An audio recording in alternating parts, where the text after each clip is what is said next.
Good night, everybody. This is the Horn Takes podcast. I'm your host, Sean Redfern. Stop number 2 on the Big 12 Fuck You Tour is Darrell K. Royal Memorial Stadium. Saturday afternoon, there's a top 25 matchup between the Kansas Jayhawks and the Texas Longhorns. Tonight, we'll do our Tres Otra Game picks for Week 5. Before we jump into all that, check us out on Twitter. Check us out on TikTok at Horn Takes. Please go over to the YouTube channel, subscribe at Horn Takes. If you just like to listen to podcasts, we throw this up on Buzzsprout as well. The link for that is horntakespodcast.buzzsprout.com, or you can find us anywhere you listen to your podcasts. Week 5 Tres Otra games. Figured it up this morning. We are 500 on our Tres Otra games through week 4. We had a rough first 2 weeks. We've been 2 for 3 the last 2 weeks. This week, we're looking to go 3 for 3, have our first perfect score of 2023. First game up, number 10, Utah at number 19, Oregon State. This game's at Friday night, 8 p.m. Central Standard Time on FS1. Oregon State with a 3.5-point favorite at the time of this writing, at least. I know these lines move a lot. I didn't check it before we did the show. The original line I saw, minus 3.5, Oregon State. Utah's 4-0 without their two-time all Pac-12 QB playing a snap this season. They've been doing it with defense. They've been doing it with timely offense. Nothing special. Cam Rising's listed as the starter this week, but he's been listed as the starter every single week this season so far. Nate Johnson will likely get the start. At this point, can you even consider Nate Johnson a backup? He's already played 4 games. He's beaten Florida. He's beaten ranked UCLA. And by the way, that Florida team, not nearly as bad as a team as they looked in that game against Utah. So the whole QB thing swirling around Utah is just really interesting to me. It's interesting that they're a 4-0 team, and they played a couple really good teams, really talented teams.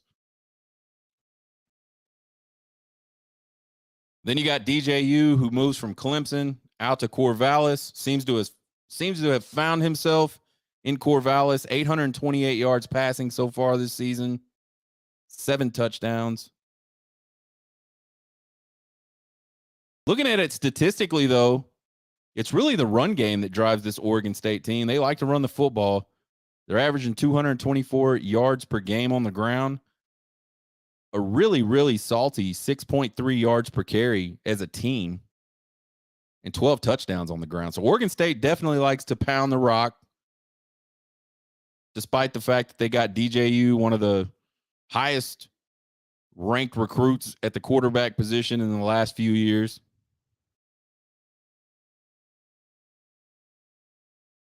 Our prediction for this game, I'm a little bit surprised about this line. I'm surprised. I know Utah's going on the road.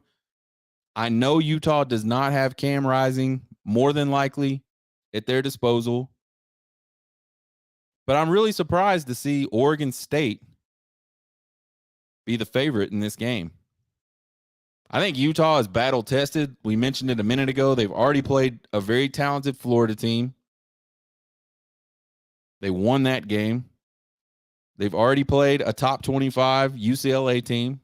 They won that game. Really, the only team Oregon State has played, and I believe Washington State was ranked in the top 25 last week when they played. But the only team Oregon State has played that's any good beat them. I really like Utah's toughness. I feel like Utah is just one of those programs. They're not going to always sign the greatest players, but that coaching staff just gets max effort out of these guys. They play hard. They're tough. I really like the defense. I think Utah wins this game 23-17 in Corvallis. Game number 2 of the Tres Otra games for week 5. Number 13, LSU on the road at number 20, Ole Miss. This is a Saturday, 5 p.m. Central kick on ESPN. LSU's just a 2.5-point favorite in this one. I like this game. This game's interesting to me because this is kind of a big-time game if you're looking at the SEC West picture, in my opinion. Ole Miss already has a loss to Bama last week. This is the first of back-to-back top 25 matchups for LSU. And it's the first of 3 on the road against top 25 teams over the next 5 or 6 games for LSU. So LSU is hitting a stretch in their schedule where they're going to have to play a lot of ranked teams, and they're playing a lot of these ranked teams on the road. So I think for LSU especially, this is a chance to prove that their loss to FSU early in the season, maybe it wasn't a fluke. Let's not say that. But let's say it shouldn't keep them out of the playoff picture if they continue to win games. I think that's what LSU can go out and prove by putting it on a 20th ranked Ole Miss team that statistically is a pretty daggum good team. Although they were statistically a really good team when they headed into Tuscaloosa, and Alabama absolutely dominated that game on both sides of the line of scrimmage. Really shot themselves in the foot a lot, and that's why the score didn't look as bad as it probably should have. So it's a chance for Ole Miss to bounce back from that. It's a chance for LSU to keep pace in the SEC West and also try to keep pace in that playoff race. You got to think if you're LSU, you lose another game, you're done from a playoff perspective. Now, crazier things have happened. But I think 2 losses is really hard to overcome. I think one of the questions for me in this game is which LSU defense shows up. They've been really good against not great teams and kind of dominant. Like they wore Mississippi State's ass out in Starkville. But they've been kind of bad against good offenses so far too. Florida State scored a lot of points. Arkansas scored a lot of points. And I don't even know if I would consider Arkansas a good offensive team. I think we all know about KJ Jefferson, good quarterback, does a lot of different things. He can run. I mean, the dude, watching KJ Jefferson play football is so much fun because he's like as bigger than 90% of the guys on the field. And he can move, and he just kind of rumbles through everything. Really fun to watch. And he's a pretty decent passer too. So LSU hasn't fared so well against decent to good offenses. And I think Ole Miss has a decent to good offense. There's some potential there. I think for Ole Miss is, can they kind of bounce back mentally from a game where you heard Lane Kiffin say it. We really thought we were going to go into Tuscaloosa, and we really thought we had a chance to win that game. And, the team thought they had a chance to go in there and win that game.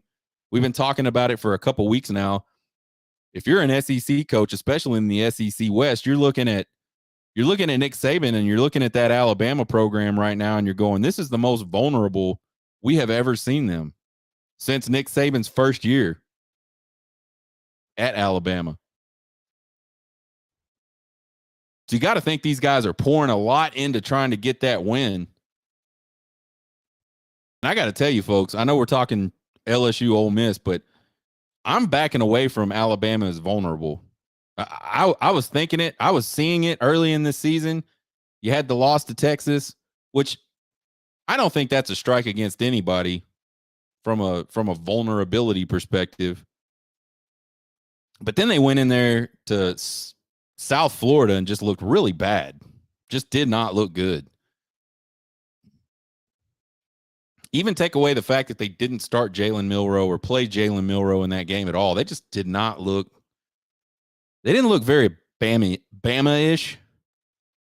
You don't see Bama defensive backs get trucked by running backs a lot. And I can't think of his last name. Caden is his first name, I believe. Anyway, it doesn't matter. That freshman safety from Bama got welcomed to college football in a really rude manner by one of the South Florida running backs in that game. So Ole Miss probably pours a whole lot into this game going into Tuscaloosa last week. Didn't work out for them at all. And honestly, despite the score, they really were never in that game. Like, they never really were a threat in that game to Alabama.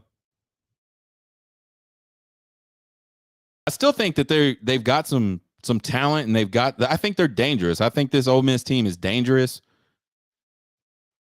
I think sometimes there's a tendency to overthink these types of games. I mean, the line's kind of small. LSU is a team at the beginning of the season that a lot of pundits, a lot of analysts were saying this is a team that's going to compete for not only an SEC championship, but there's a really high chance they're going to be pushing for the playoffs at the end of the year.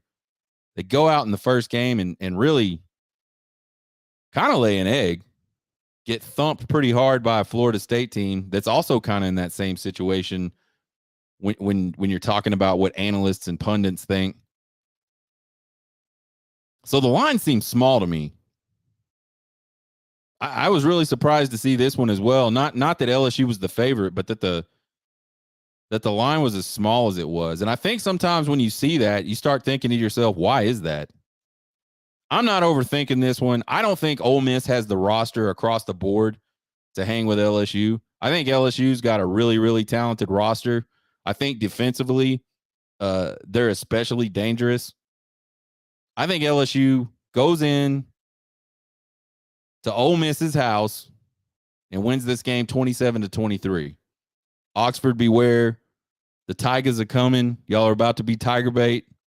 27-23 LSU.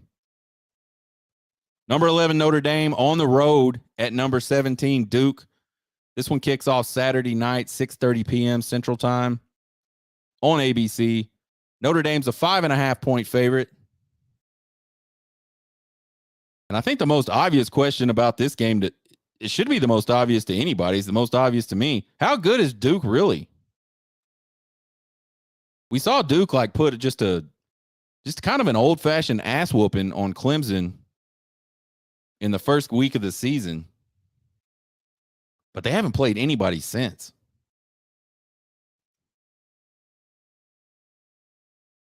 So I think you got to be sitting there as an outside person looking in, and you got to be thinking, like, how good is this team? Was week one kind of a fluke? Did they catch Clemson napping? I mean, it's hard to imagine a team is napping during week one, but I've watched Texas lose to Maryland 2 seasons in a row.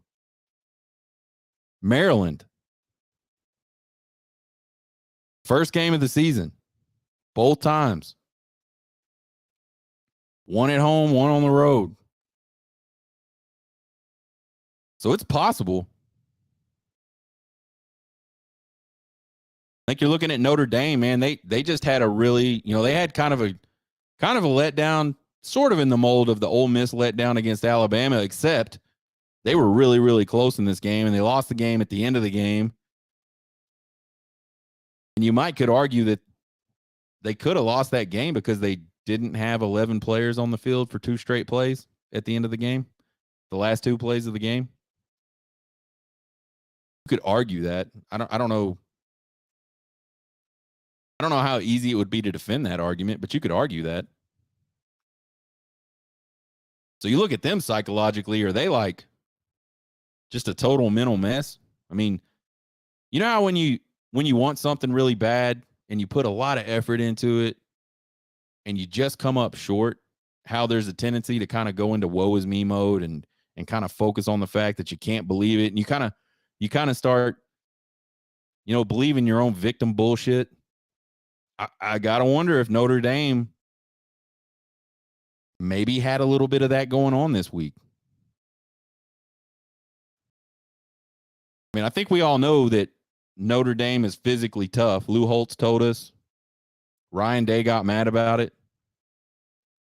But I think this week we'll see how mentally tough they are. Because it is. It's hard to want something put a lot of effort into it, not get it. It's hard not to sulk a little bit. So we'll see what this team can do. I really, really, really, really like Duke's defense. I don't think it's any surprise that Duke would have shut Clemson out if they didn't muff a punt deep into their side of the field. They are really good against the pass. They're good against the run, but it's kind of just okay against the run. I wouldn't say they're above average or below average. I'd just say they're like okay. I wouldn't even want to call them average. I think average has a negative connotation. I think they're just okay. One of the best defenses in the country at taking the ball away is the Duke Blue Devils.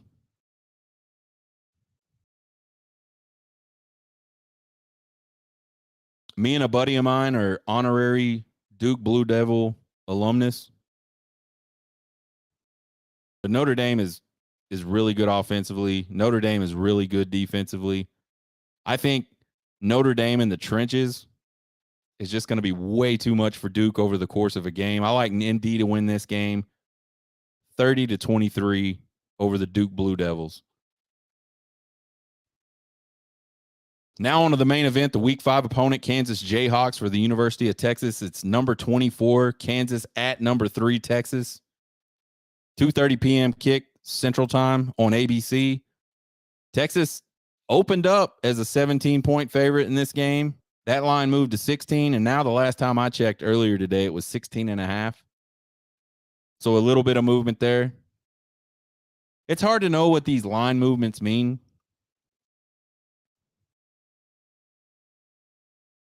Both teams are undefeated and ranked in the top 25, and that is absolutely the first time that has happened in the history of Texas and KU's series. There's a bunch of games they played way back in the day. Then they took a whole lot of time off, and then obviously when the Big 12 came back together, or excuse me, when the Big 12 formed, obviously they started playing Kansas again. Kansas has 2 wins against Texas the old school way, whatever they were in, I don't know. And then 2 wins against Texas as members of the Big 12. Kansas is 4-0 for the first time in back-to-back seasons since 1914 and 1915. And Texas is looking to go 5-0 for the first time since 2009. Texas leads the series 17 wins to 4 losses. Texas won this matchup last year up in Lawrence, 55-14, on the back of a really outstanding rushing effort. 427 yards rushing for the Texas Longhorns last year in this game, 6 touchdowns on the ground.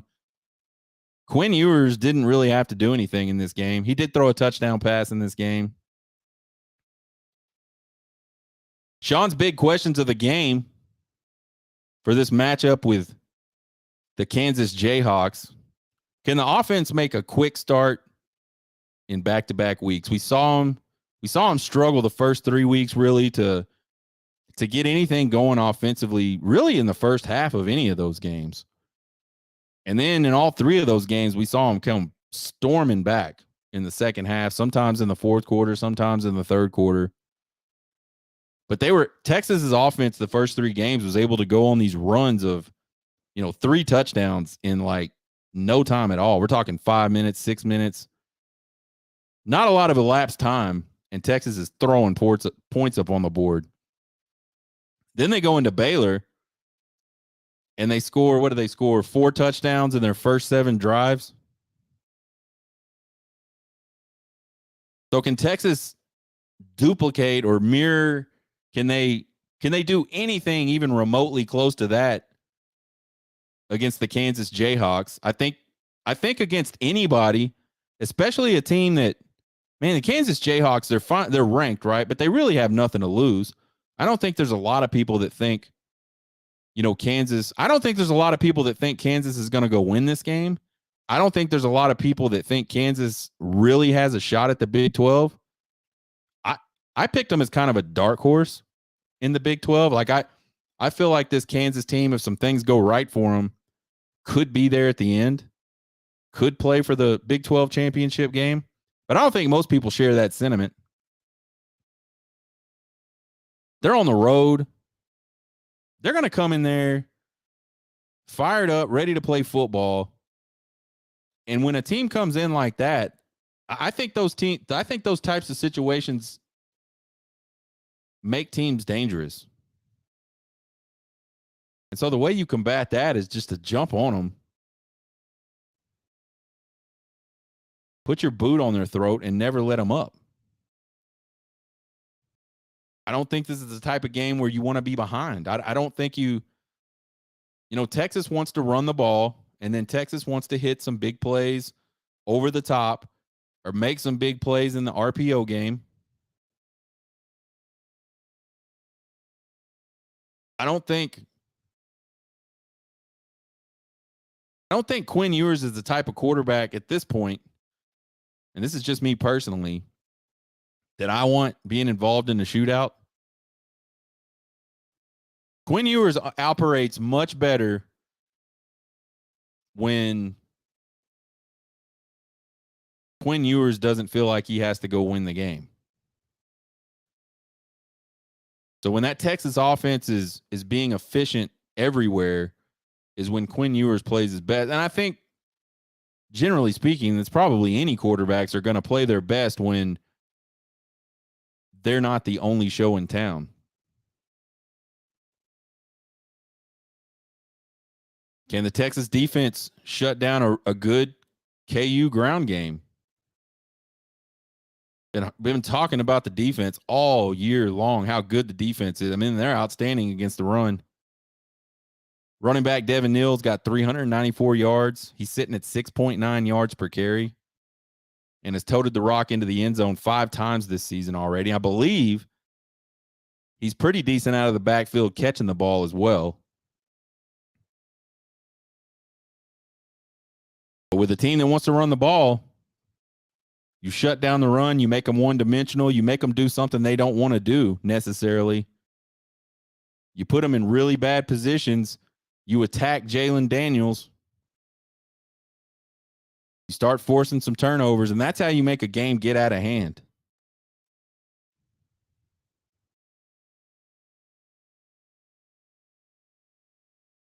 So I think number one for the Texas defense, they got to be wanting to go in there and stop the run.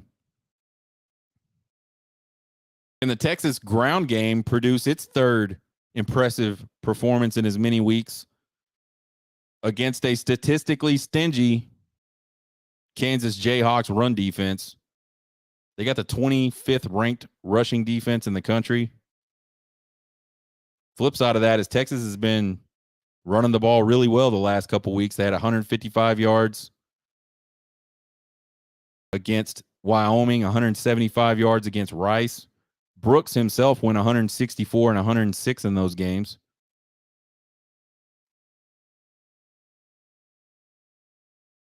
Something we like to do for all of these matchups with Texas anyway. And I look at statistics I look at statistics for the Tres Otra games. I just don't dig into them as much because I don't have as much time. But something we like to do is kind of break down the statistics, look at the statistics. And statistics are good. They can sometimes help you paint a picture of how a game might go or how good a team is, but they don't always tell the story. And especially early in the season, you just never really know what any of these statistics mean because we talked about it last week. We're just now starting to figure out. We're kind of rolling into the point of the schedule where a lot of this uncertainty is going to start ironing itself out. We're going to start to see who the real legit teams are.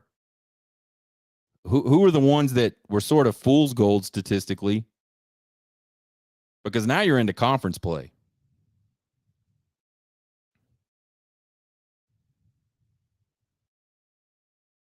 Looking at the statistics, rushing offense, Texas is averaging 155 yards a game. Kansas is at 217. Passing offense, Texas is 277 a game, Kansas 245. Scoring offense, Texas 35 points a game, Kansas 37 points a game. Rushing defense, Texas is at 87 yards per game. Kansas is at 93 yards per game. So I said it on the show Tuesday when we did the quick and dirty on Kansas. Kansas was a surprisingly good team statistically. I wasn't expecting to see them have some of the numbers that they have. Passing defense, Texas giving up 211 yards per game. Kansas 203 yards per game. Scoring, Texas is at 12 points per game. Kansas 22 points per game. So you look at that, and the way we try to do it is we bubble up the boxes green. If you're in the lead, you got green. Well, this game's a split. Looks like Kansas sort of has the edge offensively. And it looks like Texas has the edge defensively. But when you really sort of start looking at it, you start to see some interesting things. So Kansas, powerhouse rushing offense right now, over 200 yards a game. Let's look at their opponents, though. Something you always have to do when you look at statistics is kind of look at opponents and go, are those statistics a product of the opponent, or are they having really good statistics against other statistically good teams? So let's look at it. Offensive rushing for KU, they're at 217 yards per game. Here's their opponents: Missouri State, Nevada, Illinois, BYU. Missouri State is ranked 118th out of 122 FCS schools stopping the run. They give up 259 yards per game. Illinois is 108th in the FBS with 177 yards per game given up. BYU is 64th in the FBS with 130 yards per game given up. And for some reason, my Nevada stats are gone. I did look it up. Nevada is absolutely not good against the run either. I just can't tell you exactly how not good that is. Point being, Kansas has done a lot of stuff on the ground, but they've done it against a lot of bad rushing defenses. Flip it over to their rushing defense that's only given up 93 yards per game. Missouri State, 73rd in FCS in yards per game on the ground with 130 yards per game. Nevada is 103rd in the FBS with 119 yards per game gained. Illinois 74th with 148 yards. And BYU is 127th in the country in rushing offense, 61 yards per game. So again, that rushing defense that pops off at you when you look at these Kansas Jayhawks, you look at their numbers, it's not that impressive when you look at the teams they've played and see how terrible they are at running the football. Passing defense, 200 yards a game, 203 yards per game for Kansas. The one bright spot for them in their opponents was Missouri State is second in the FCS at 335 yards per game. But when you get into the FBS, not that impressive. Nevada is 103rd with 191 yards per game passing. Illinois is 57th with 246 yards per game passing. BYU is 48th in the country with 263 yards per game passing. So they haven't really played any teams that statistically are that impressive.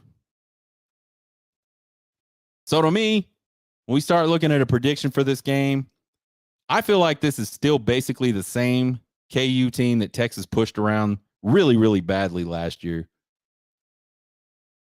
I'm not overly impressed with who they've played and what they've been able to do against those teams. I think you could point to that BYU team and say, well, that BYU team beat Arkansas, Sean. And Arkansas just took LSU to the wire, Sean. And those are both facts. It was a close win over Arkansas, and it was the week before they played Kansas.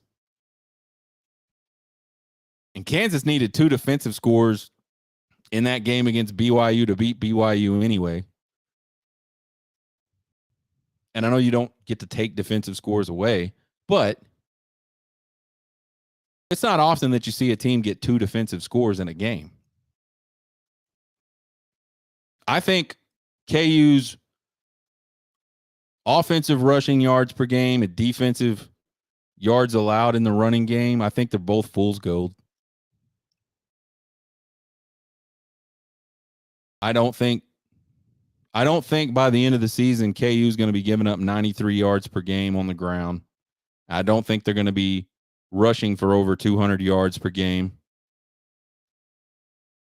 I do think KU is a better team this year than they were last year. They've had another year under Leopold. Jalen Daniels is healthy. A lot of people may not remember, but he was just coming back from being out for a few weeks against Texas last year. Had to be rusty. It's not easy for a quarterback to come back from injury like that and be really precise. So I definitely expect Jalen Daniels in this offense to make some plays. I think they're going to score some points. But, folks, I think Texas just absolutely looks dialed in right now. I feel like they're confident. They look really, really prepared. They're big, they're fast, they're strong. And more importantly than any of those things, they are deep. Guys on defense, it's like that. I feel like Texas could run 2 separate defenses out there. Call one orange, call one white. And you may not see a lot of difference when those 2 defenses are on the field. That's how much they rotate people in and out. I think you're starting to see this Texas offense gel. I think offensively, the game against Baylor was the most crisp they've looked. It was the most efficient they've looked. Quinn Ewers had a hell of a game throwing the ball, and I'm not just talking about stats. I'm talking about where he was putting footballs. Didn't have a lot of misses. 78% completions. He had a ball batted down at the line of scrimmage. He made the right read and threw one away out of the back of the end zone. It's going to be really, really, really, really hot for a late September game at Darrell K. Royal. I almost said October. It's damn near close. It's close enough to October. We might as well call it October. All you Halloween people, get your Halloween shit out. It's October. It's going to be 96 degrees in Austin for the high on Saturday, which means kick time, you're probably looking at, 92, somewhere around in there, which means down on the field, it's going to be well into the triple digits.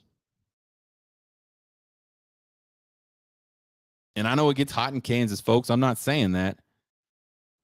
But I think when it's hot like that, depth becomes really important. And I'm not sure. I have not seen every single team play, obviously. I'm not sure there's another team in the country that can rotate skill players in and out like Texas could. And I got to believe there's not another defense in the country that can rotate players in and out like Texas can on the front 4, the linebackers, and the secondary, and still be really, really good. So the Heat, while it may not be much different than the Kansas Heat, ultimately, I think it will play a factor in this game because Texas can just keep rolling bodies out there. And I think the first 22 for Kansas might be pretty good.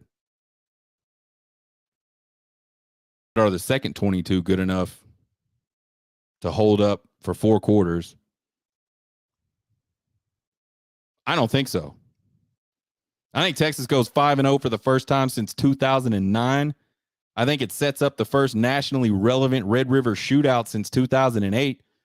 And I'm saying that knowing full well the Sooners could go mess it up against Iowa State, but I just don't think that's going to happen either.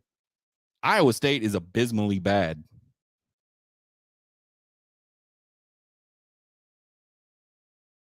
I think when it's all said and done on Saturday afternoon, Texas is going to win this game 45-20 over Kansas. It's not going to be as bad as last year from a numbers perspective, but again, I just don't feel like this team for Kansas is that much different than last year's. I will agree that it's better probably.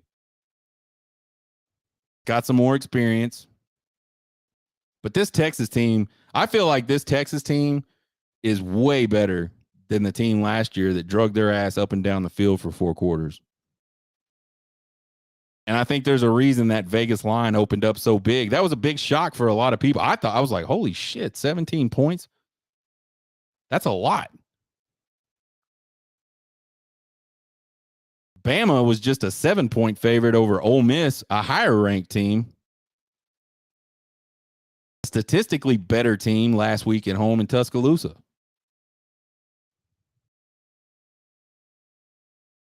So there's a prediction, folks. Texas is going to win this game 45-20.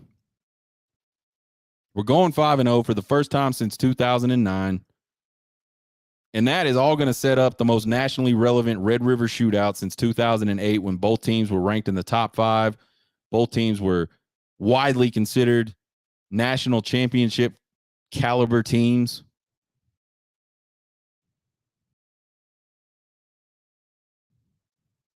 I think Texas would have beat Florida. That's the season that Oklahoma and Bob Stoops just went out and they scored 60 points straight. They scored 60 points or more in 5 straight games in the Big 12. They just absolutely massacred people. That's all gas, no brakes. We hear Sark say all gas, no brakes. That's what that means to me. Like never stop scoring. And I said it before we started the Big 12 Fuck You Tour. If I was Steve Sarkisian and I was the Texas Longhorns, I would want to never stop scoring on these Big 12 opponents. But that's just me. If I'm in a contest, I want to beat people in that contest as badly as possible. Random college football thoughts for today. We don't have a whole lot, a little bit of recruiting stuff. DeCorian Moore, number 1 wide receiver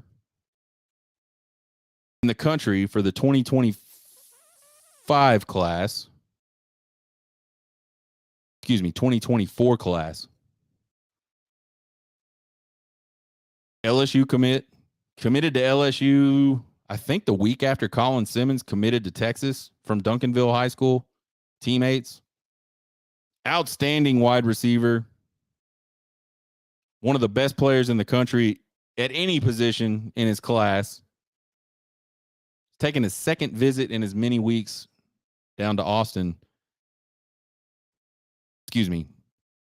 His second visit in as many home games down in Austin. So he was at the Wyoming game. He'll be at this Kansas game.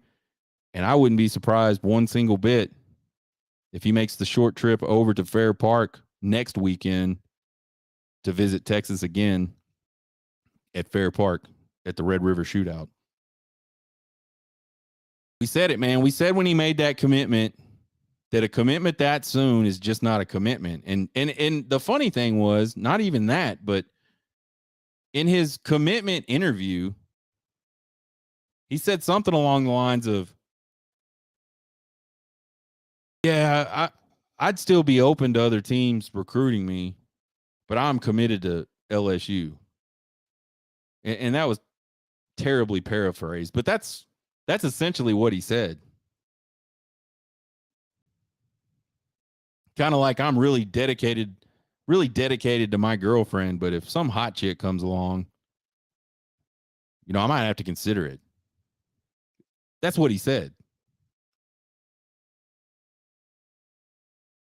Huge commitment for Texas on Sunday. Brandon Baker, number 1 offensive tackle in the country for the 2024 class.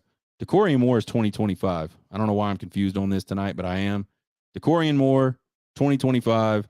Brandon Baker, 2024. Number one offensive tackle out of Mater D High School in California. The reason, well, there's a couple reasons this is so, actually, there's three reasons to me this is so big. The first one is it's just more depth that Kyle Flood and Steve Sarkisian keep bringing in on that offensive line. Again, offensive line was absolutely in shambles when Steve Sarkisian took over this program almost 3 years ago. It was so bad they couldn't even play a spring game because they didn't have enough offensive linemen to put on 2 teams. They didn't have 10 guys. And a lot of the guys they did have weren't developing. They weren't good, talented, but they weren't developing. It wasn't showing up on the field. It wasn't showing up in any kind of production. So they go out in their second class and sign one of the best offensive line classes I think I've ever seen. And a ton of those guys are already contributing big time and have already contributed big time.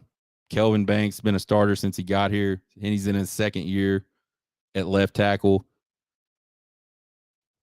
You got big DJ Campbell that's starting this year.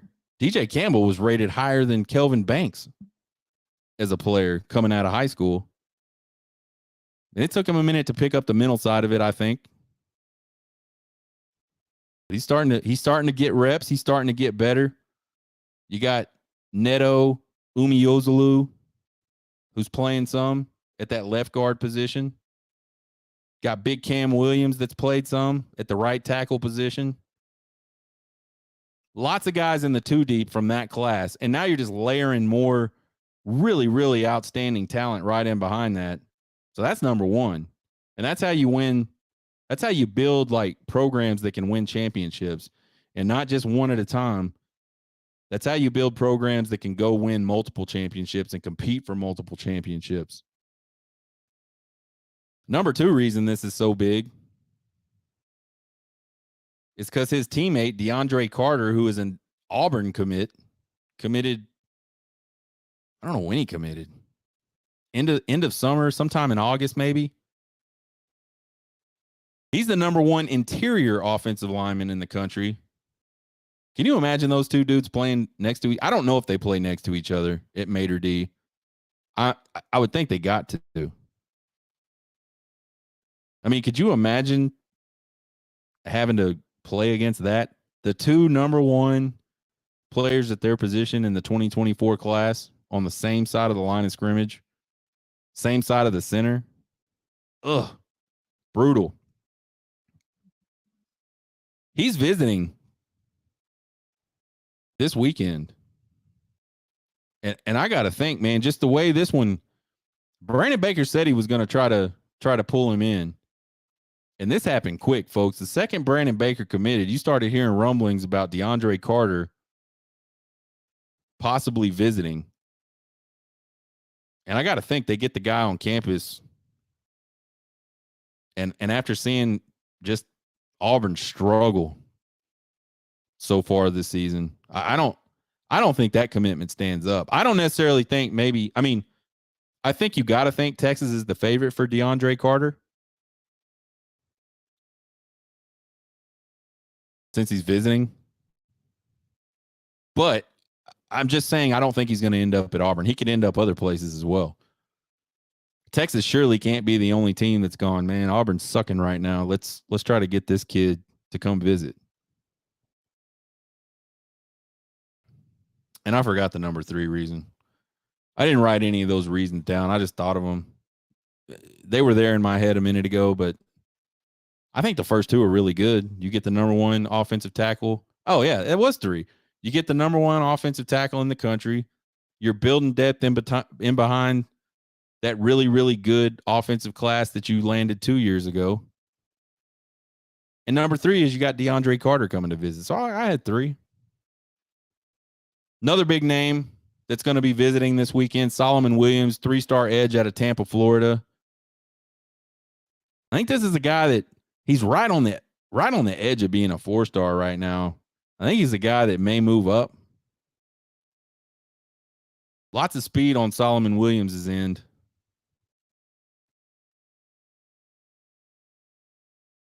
And then there's a whole lot of other guys visiting. Lots of commitments will be there. Guys that are already committed in this 2024 class. There's guys from the 2026, 2027 classes that'll be visiting. Really good offensive lineman out of, where is he out of? He's out of Texas. Trying to remember the name of the school. I can't remember the name of the school. Oh, Mesquite Horn. Really, really highly rated offensive tackle from Mesquite Horn. He'll be in. His teammate, a safety in the 2025 class from Mesquite Horn. He'll be in. Jarrett Gibson, that's already a commit, is a maybe. Kobe Black is a maybe, who is one of the 5 stars left on the board that a lot of people think he's winding up at Texas. I think if he makes this visit, he's been talking about lately, I think I'm starting to feel like I know where I want to go. I think I'm getting close to pulling the trigger. I think him making it, and his brother plays at Oklahoma State, so him and his family have been up there a lot this football season to watch his brother play, which is understandable. But I really think they get him on campus this weekend. I think he'll pull the trigger here pretty quick. We'll see. Check us out Sunday morning. We'll have a Reaction Sunday TikTok live. Again, our TikTok is @HornTakes. We're going to be trying out a new format for the show next week. We're going to do weekdays at noon every day except for Wednesday. So Monday's show, it'll be Exaggeration Monday. I won't have had a chance to really know what the fuck I'm talking about, but I'm going to talk about all kinds of stuff anyway, especially this Texas against Kansas game. We'll do our Week 5 Tres Otra Games recap on Exaggeration Monday. It'll be Red River Shootout week, so you know we're going to be hyped all week long. We'll do some random college football thoughts as well. Subscribe to the YouTube channel. Check out the podcast anywhere you listen to podcasts. Twitter, TikTok, @HornTakes. Email me at horntakespodcast@gmail.com with all your questions, comments, concerns, and criticisms. I love them all. You guys have a good night. Get hooked.